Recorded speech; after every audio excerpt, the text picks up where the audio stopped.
Yeah, felt really good tonight. I'd love to have the first South Stewart AB back. Felt like that was the only pitch I threw all night that I second-guessed myself. But other than that, pretty pleased with how things were coming out of my hand tonight. You also held velo pretty good, which is kind of what's been going on the last couple starts, right? That's a positive, isn't it? Yeah, absolutely. I was fighting to go back out for the seventh there, and I think to feel that way that deep into the game is definitely positive.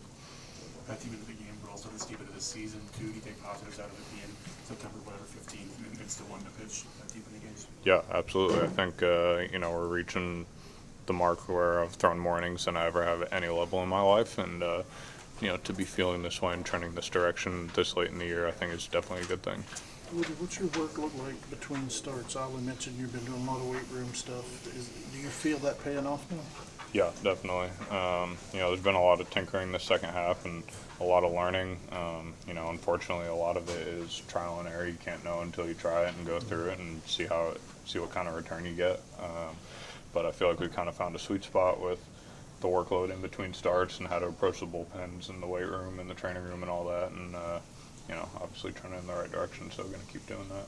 Maybe the trend in that direction as we near the end of the season. How big can that be as you head into the off season to kind of end it on a strong note? Yeah, I think that's huge. Obviously you don't want to leave with a sour taste in your mouth, and being able to finish the year on a high note is definitely a positive sign, and just goes to show that the work that I've been putting in and, all the trial and error that we have gone through in the second half is starting to finally pay off.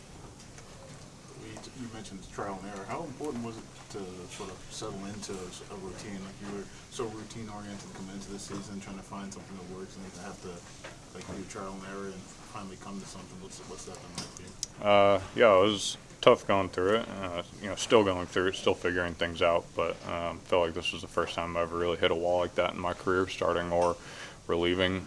So it was kind of a foreign subject for me, and definitely a lot that I had to learn and that I did learn and am learning through this process. But I think to be able to make those adjustments and come out on the other side of it, come out a lot stronger person, and I know how to deal with this the next time it happens.